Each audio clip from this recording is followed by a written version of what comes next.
Oke. Assalamualaikum warahmatullahi wabarakatuh. Kembali lagi di video YouTube saya.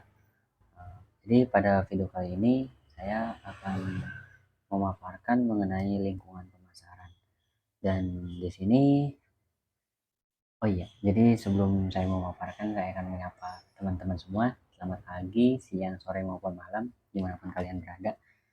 Di sini saya akan memaparkan mengenai lingkungan pemasaran. Dan di sini saya akan memaparkan dari definisi, analisis, proses, dan contohnya juga. Baik, untuk yang pertama dari definisinya sendiri, untuk lingkungan pemasaran itu semua faktor internal dan eksternal yang mempengaruhi kemampuan perusahaan untuk mencapai tujuan pemasarannya. Jadi, faktor-faktor ini dapat bersifat menguntungkan atau merugikan bagi perusahaan. Dan juga perlu diketahui oleh teman-teman bahwasanya perusahaan itu perlu memahami dengan baik agar dapat merumuskan strategi pemasaran yang efektif. Yang kedua itu jenis lingkungan pemasaran. Untuk lingkungan pemasaran dapat dibagi menjadi dua jenis, yaitu lingkungan mikro dan lingkungan makro. Untuk lingkungan mikro itu lingkungan yang berada langsung di sekitar perusahaan dan dapat dikendalikan oleh perusahaan. Jadi faktor-faktor yang termasuk dalam lingkungan mikro itu yang pertama perusahaan itu sendiri.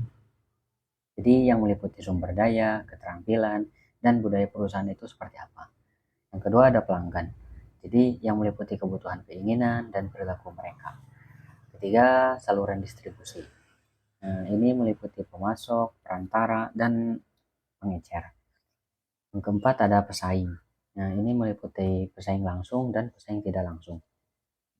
Berikutnya yang kedua ada lingkungan makro. Jadi lingkungan makro itu lingkungan yang berada di luar perusahaan dan tidak dapat dikendalikan oleh perusahaan. Jadi ada beberapa faktor yang termasuk dalam lingkungan makro. Yang pertama ada demografi. Demografi itu meliputi ukuran, komposisi, dan tren populasi pada saat ini. Untuk yang kedua ada ekonomi. Jadi yang meliputi tingkat pendapatan, tingkat inflasi, dan tingkat suku bunga pada masyarakat kali ini. Ketiga ada teknologi. Teknologi ini meliputi perkembangan teknologi yang terkini, terbaru, terhits, dan lain-lain. Berikutnya ada politik dan hukum. Ini meliputi peraturan dan kebijakan dari pemerintah itu seperti apa. Berikutnya ada sosial budaya. Ini meliputi nilai-nilai, norma, dan gaya hidup masyarakat. Setelah definisi, saya akan mendeskripsikan mengenai analisis dari lingkungan pemasaran. Jadi, analisis lingkungan pemasaran itu proses mengumpulkan dan menganalisis informasi tentang lingkungan pemasaran. Informasi ini digunakan untuk memahami kekuatan-kekuatan yang mempengaruhi perusahaan untuk mengembangkan strategi pemasarannya yang efektif. Jadi begitu teman-teman. Untuk prosesnya sendiri, ya, analisis lingkungan pemasaran dapat dibagi menjadi beberapa langkah. Yang pertama ada yang disebut dengan identifikasi faktor-faktor lingkungan pemasaran. Jadi langkah pertama itu mengidentifikasi faktor-faktor lingkungan pemasaran yang relevan dengan perusahaan. Jadi faktor-faktor ini dapat diperoleh dari berbagai macam sumber, teman-teman. Yang pertama dari penelitian tentunya, yang kedua dari survei, dan yang berikutnya dari laporan pemerintahan. Untuk yang kedua ada pengumpulan data. Untuk pengumpulan data, jadi setelah faktor-faktor lingkungan pemasaran teridentifikasi, maka perlu dikumpulkan data tentang faktor-faktor tersebut. Jadi, data dapat dikumpulkan melalui berbagai metode, seperti survei, wawancara, dan analisis data sekunder. Berikutnya ada analisis data. Jadi, data yang telah dikumpulkan kemudian dianalisis untuk memahami kekuatan dan kelemahan faktor-faktor lingkungan pemasaran. Untuk analisis ini dapat dilakukan dengan menggunakan berbagai metode seperti analisis statistik, analisis SWOT atau SWOT, dan analisis PESTOR. Untuk yang keempat ada pemanfaatan informasi. Untuk pemanfaatan informasi ini diperoleh dari analisis lingkungan pemasaran, kemudian dimanfaatkan untuk mengembangkan strategi pemasaran yang efektif. Jadi strategi pemasaran ini harus disesuaikan dengan kekuatan dan kelemahan dari faktor-faktor lingkungan pemasaran tersebut. Berikutnya ada setelah analisis, saya akan menjelaskan dari proses lingkungan pemasaran. Jadi untuk prosesnya itu lingkungan pemasaran selalu berubah, sehingga perusahaan itu perlu terus melakukan analisis lingkungan pemasaran secara berkala dan tentunya efektif.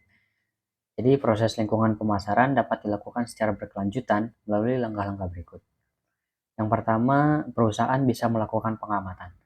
Jadi perusahaan perlu terus-menerus mengamati perkembangan lingkungan yang ada, mengamati pemasaran yang ada.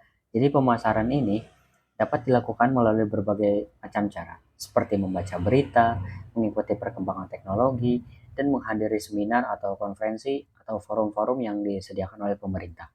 Yang kedua, bisa melakukan dengan pengumpulan data. Setelah perkembangan lingkungan pemasaran yang telah diamati, maka perlu dikumpulkan data tentang perkembangan tersebut. Jadi data dapat dikumpulkan melalui berbagai macam cara, seperti survei, wawancara, maupun analisis data sekunder. Untuk yang ketiga, analisis data. Jadi data yang telah dikumpulkan kemudian dianalisis untuk memahami dampak perkembangan lingkungan pemasaran terhadap perusahaannya itu sendiri. Analisis ini dapat dilakukan dengan menggunakan berbagai macam metode, seperti analisis statistik, analisis SWOT, dan tentunya PESTEL. Yang keempat, perusahaan juga bisa melibatkan atau menggunakan pemanfaatan informasi. Informasi yang diperoleh dari analisis lingkungan pemasaran kemudian dimanfaatkan untuk mengembangkan strategi pemasaran yang efektif. Jadi strategi ini itu harus disesuaikan dengan dampak perkembangan atau lingkungan pemasaran terhadap perusahaannya itu seperti apa. Nah, setelah saya menjelaskan dari definisi, analisis, proses, dan yang terakhir saya akan memberikan contoh dari lingkungan pemasaran itu. Jadi lingkungan pemasaran itu dibagi dua ya teman-teman. Yang pertama ada yang namanya lingkungan mikro. Jadi di dalam lingkungan mikro itu ada beberapa subjudulnya lagi. Jadi sebuah perusahaan makanan cepat saji perlu memahami kebutuhan dan keinginan pelanggannya, seperti selera makan dari pelanggan, gaya hidup dari pelanggan, dan anggaran yang telah dikeluarkan oleh pelanggan. Kedua, ada perusahaan juga perlu memahami pesaingnya, seperti produk dan layanan yang ditawarkan, dan tentunya harga dan promosi yang dilakukan oleh perusahaan itu sendiri. Selain itu juga, perusahaan juga perlu menjalin hubungan baik dengan pemasoknya, seperti kualitas produknya, ketepatan waktu pengiriman, dan harganya. Ini sangat berpengaruh ketika kita bekerja sama dengan vendor atau perusahaan lain. Untuk yang kedua, jenisnya ada lingkungan makro. Jadi lingkungan makro ini sebuah perusahaan elektronik perlu memahami perkembangan teknologi yang terbaru, seperti teknologi 5G pada zaman sekarang dan AI tentunya.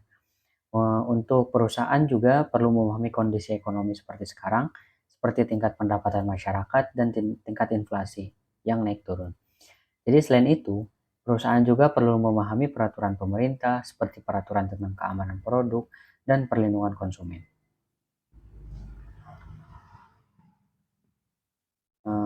Mungkin itu saja teman-teman penjelasan dari saya mengenai lingkungan pemasaran. Jadi setelah saya menjelaskan dari definisi, analisis, proses, dan contohnya, bisa teman-teman pahami dengan baik. Terima kasih. Assalamualaikum warahmatullahi wabarakatuh. See you.